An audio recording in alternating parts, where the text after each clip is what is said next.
Mesdames et messieurs, bonsoir et bienvenue dans ce journal, en ce début de semaine. Nous sommes le lundi 26 février 2024. Dans les actualités de ce jour, 30 officiers généraux ont été promus au titre de l'année 2023 et ont reçu aujourd'hui leur insigne de général de division ou de général de brigade au ministère des Forces armées, un PAIB. Le ministre des Forces armées et le ministre délégué en charge de la gendarmerie nationale font également partie de ceux qui ont été promus au grade de général de corps d'armée.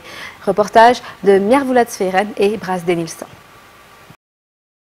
Il y a 30 officiers qui ont été promus au grade de général de division, 3 étoiles, et de général de brigade, 2 étoiles dans l'armée malgache au titre de l'année 2023. 11 qui ont été promus général de division, dont 7 de l'armée malgache et 4 de la gendarmerie nationale. Par ailleurs, 17 colonels ont été élevés au grade de général de brigade, dont 11 sont issus de l'armée malgache et 6 issus de la gendarmerie nationale. Le ministre des Forces armées a déclaré que la nomination au grade de général est une énorme responsabilité. L'une des tâches importantes qui les attend est la mise en œuvre des 3 piliers de la politique générale de l'État, fondée sur la capitalisation du volet humain, sur la bonne gouvernance et la lutte contre la corruption. Ces officiers généraux sont les partenaires du ministère des Forces armées et du ministère délégué chargé de la gendarmerie nationale dans la mise en œuvre des 3 piliers de la politique générale de l'État. Être officier général demande un bon comportement, surtout dans cette époque dans laquelle nous vivons, pour ne pas nuire à l'image des officiers généraux malgaches, souligne le ministre délégué à la gendarmerie nationale. Aujourd'hui, au ministère des Forces armées s'est tenue la cérémonie de remise de drapeaux et de présentation de ces 30 officiers généraux. À noter que le ministre des Forces armées, le général Saïvé Lalamunza Delphin, et le ministre délégué de la gendarmerie nationale, le général Rakotonjazaka Ange, ont reçu leur 4e étoile et ont donc été promus au grade de général de corps d'armée.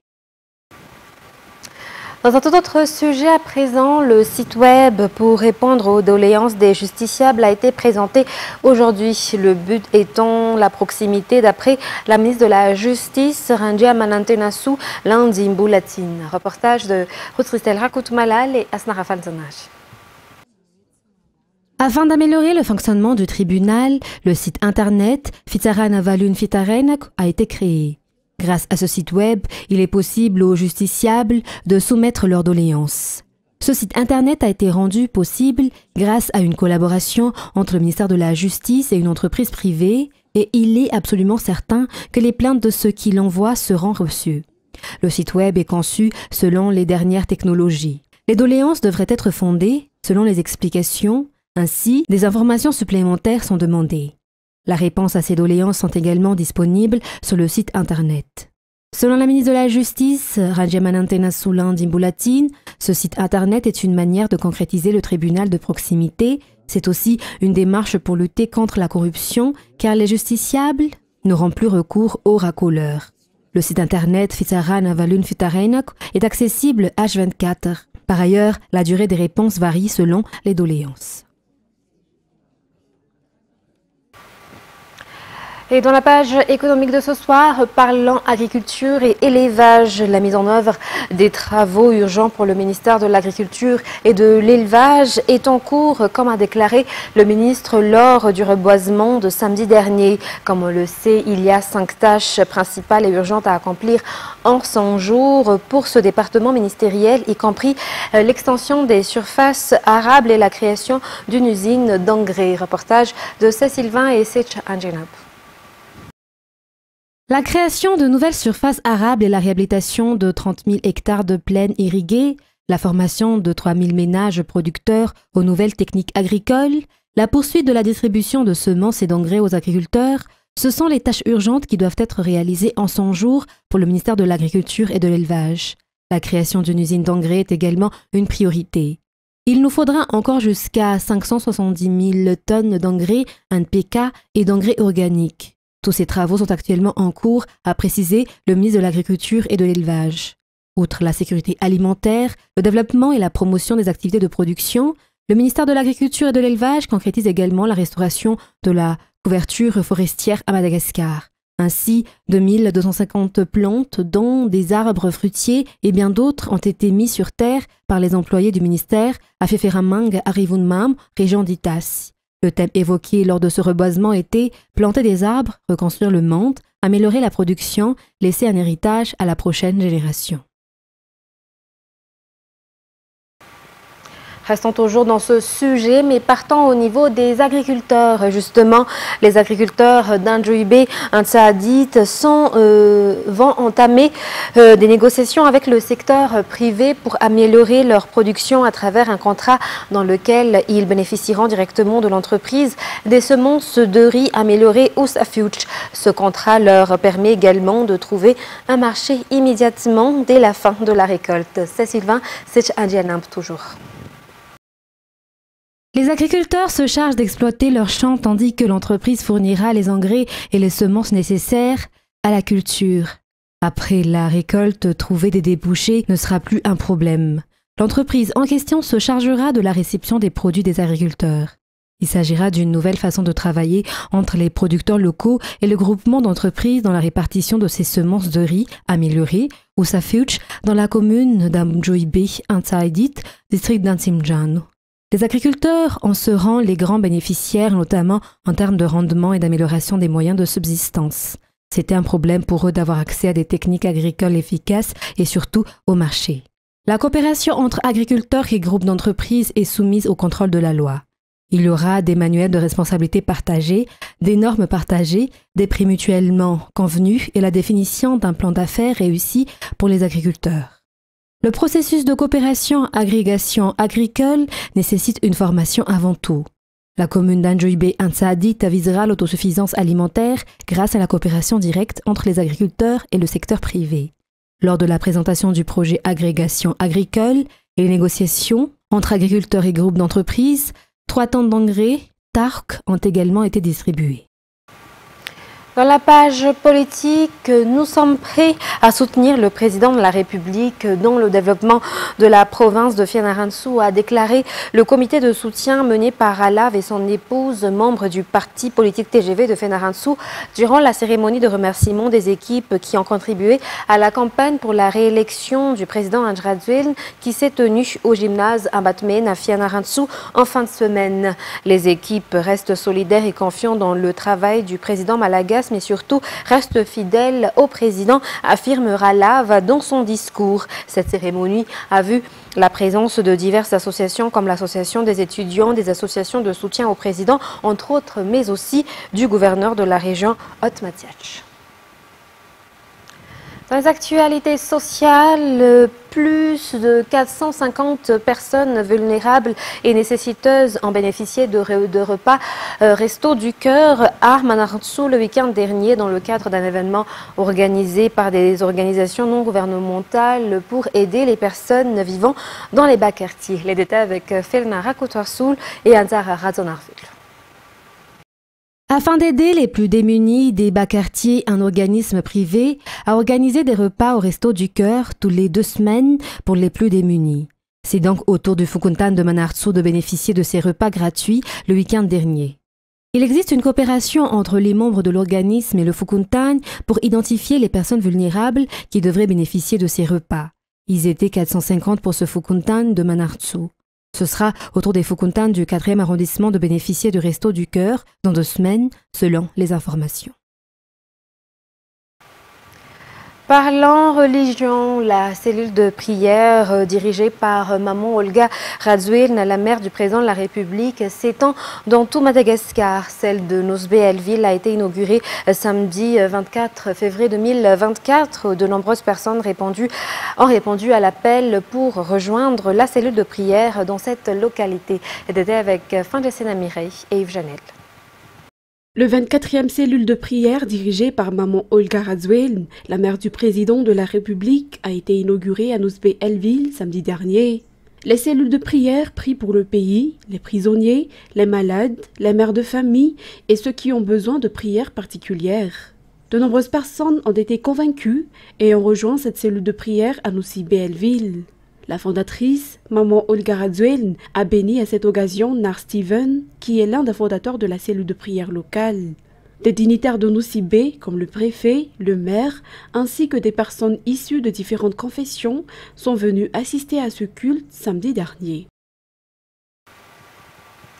Et dans la page sportive, les Anquets de Madagascar, catégorie masculine de basket 5x5, terminent à la 3e place de leur groupe lors des qualifications pour le championnat d'Afrique 2025 ou Afro-Basket Qualifiers 2025 qui s'est déroulé en Égypte du 23 au 25 février dernier. Chaque groupe était constitué de 4 équipes. L'équipe nationale malagasy a connu 2 défaites et une victoire lors de cette compétition.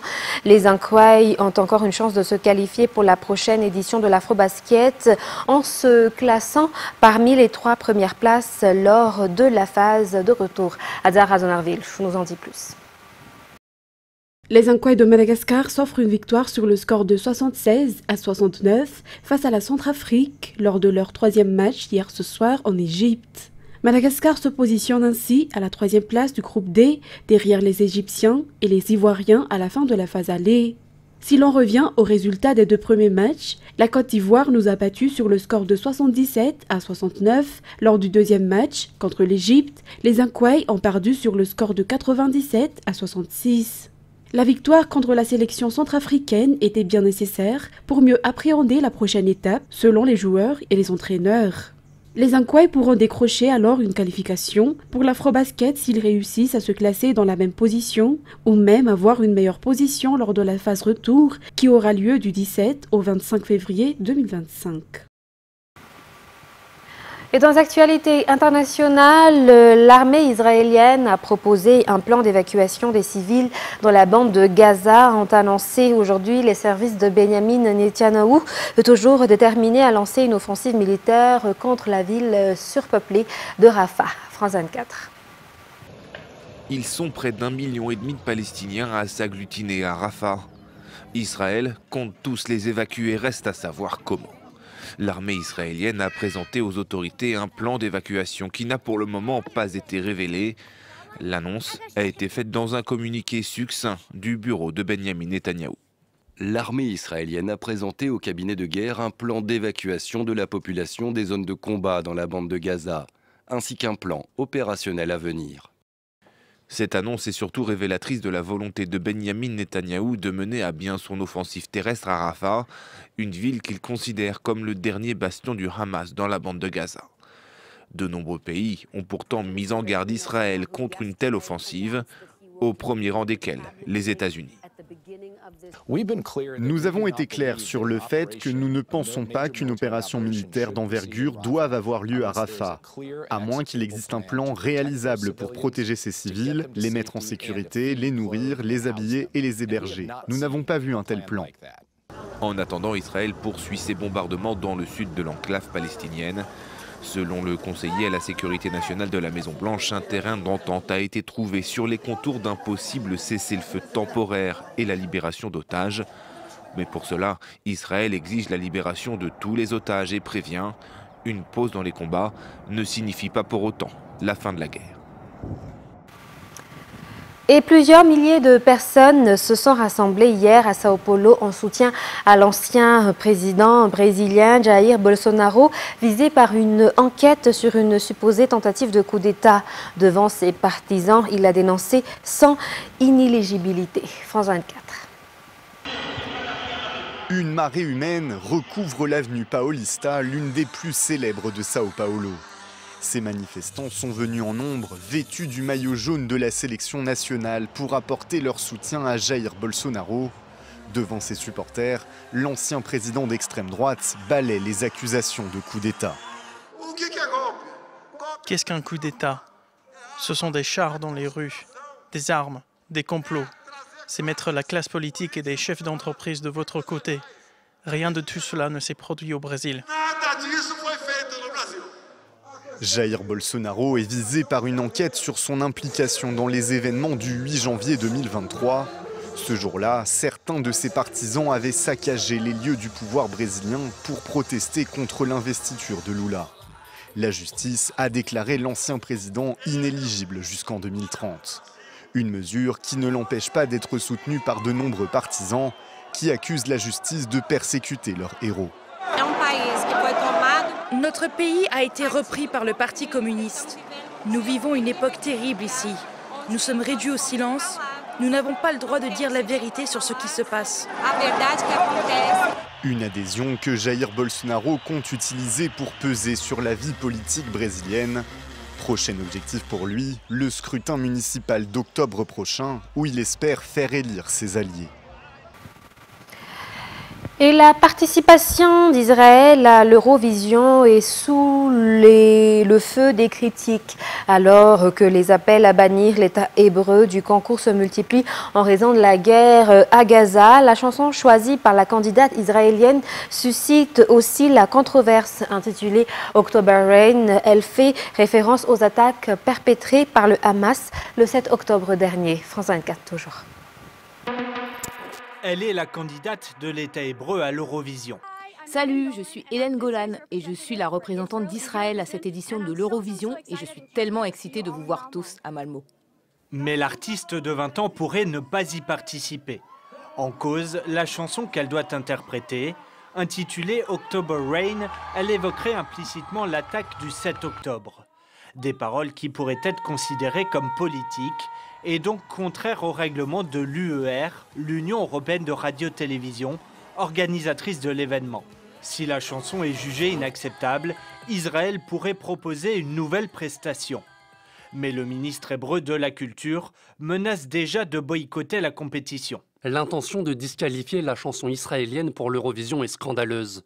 La chanson d'Israël, qui sera interprétée par Eden Golan, est une chanson émouvante qui exprime les sentiments du peuple et du pays d'aujourd'hui, et n'est pas politique. Plusieurs pays et artistes appellent à l'exclusion de la candidate israélienne pour protester contre la guerre à Gaza. La 68e édition de l'Eurovision se tiendra en mai prochain à Malmö en Suède.